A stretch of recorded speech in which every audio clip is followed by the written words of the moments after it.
Bonjour et bienvenue pour notre rendez-vous les mots de l'environnement, les mots MOTS. Et aujourd'hui, nous allons parler de transition énergétique avec Morgane qui travaille à EDF, direction Bellefontaine.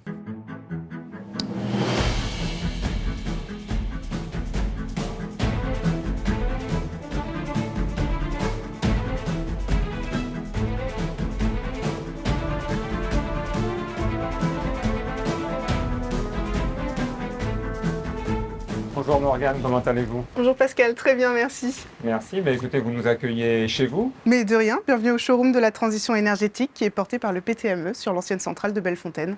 Excellent, écoutez, moi ce que je voudrais déjà comprendre, c'est pourquoi faut-il faire des efforts en Martinique? La Martinique a quelques contraintes liées à son insularité et au fait qu'on ait un accès moins facile aux ressources pour créer de l'électricité. C'est pour ça qu'il faut chercher à diminuer les consommations électriques pour avoir un territoire plus résilient et aller vers l'autonomie énergétique tout simplement. Tout ça, ça va aussi aider à réduire les émissions de CO2 pour répondre à des problématiques environnementales. On peut tous y participer à ces actions, qu'on soit particulier, professionnel, même les collectivités s'y sont mises avec par exemple dernièrement le programme de rénovation de l'éclairage public en Martinique, qui est toujours en cours d'ailleurs sur certaines communes.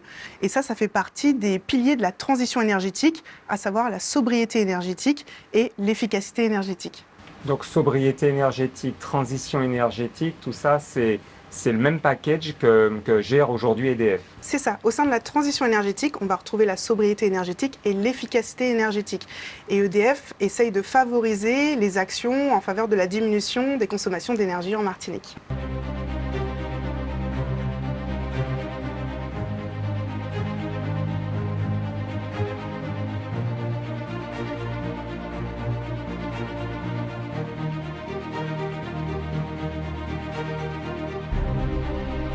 On a parlé de sobriété. En réalité, quels sont les bons gestes à faire, c'est-à-dire ce qu'on appelle plus familièrement les éco-gestes? Alors oui, les éco-gestes, ce sont des gestes simples et faciles à mettre en pratique, qui ne coûtent pas un sou. Alors on a le grand classique, éteindre la lumière quand on quitte une pièce. On va aussi retrouver comme éco-geste le fait de couvrir une casserole d'eau pour que ça facilite la cuisson et que ça utilise moins longtemps les plaques. On peut retrouver aussi le fait de dégivrer de manière régulière son réfrigérateur pour que du coup le froid se répartisse mieux et que du coup l'appareil consomme moins. On va aussi retrouver par exemple le fait d'utiliser les heures creuses pour allumer par exemple une machine à laver. On va éviter l'heure de pointe qui est généralement à 19 h le soir. Et on peut aussi par exemple retrouver l'éco-geste classique de débrancher les appareils en veille. Pour info, une box internet va consommer autant sur une année qu'un lave-linge. Qu'est-ce que propose EDF pour justement accéder à cette sobriété énergétique? La sobriété énergétique, une fois qu'elle a été activée grâce aux éco-gestes, on va passer à une phase d'efficacité énergétique.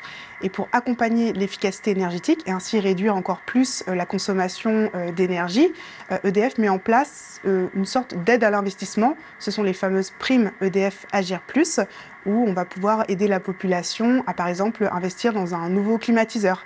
Un climatiseur plus performant, A3+, ce qu'on appelle aujourd'hui un climatiseur C, avec la nouvelle étiquette énergétique, qui va permettre d'économiser par rapport à un appareil un peu plus vieillissant, jusqu'à 70% des consommations en électricité de ce type d'appareil.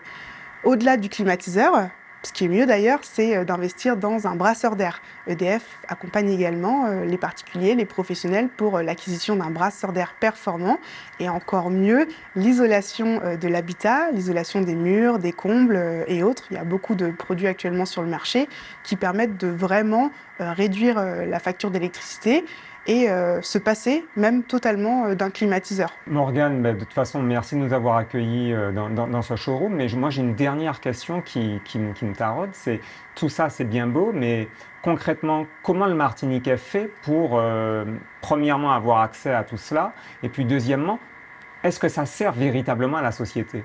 Alors pour accéder à ces offres et les accompagnements d'EDF, il suffit d'aller sur le site edf.mq, vous avez un onglet particulier, vous cliquez dessus et là vous aurez comment réaliser des économies d'énergie. Une fois cliqué dessus, vous aurez accès au réseau des partenaires agréés Agir Plus par EDF. Vous aurez également un simulateur pour simuler le montant de prime auquel vous avez le droit et vous pourrez également faire vos demandes de devis directement en ligne.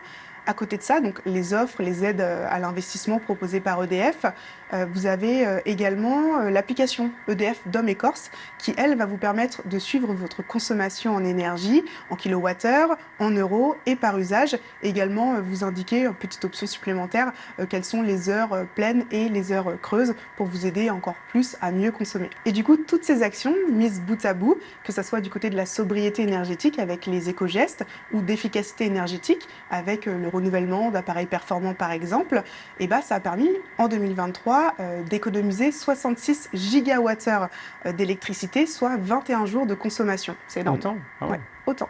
Et j'espère encore plus en 2024, 2025, 2026 et autres. Merci beaucoup Morgane.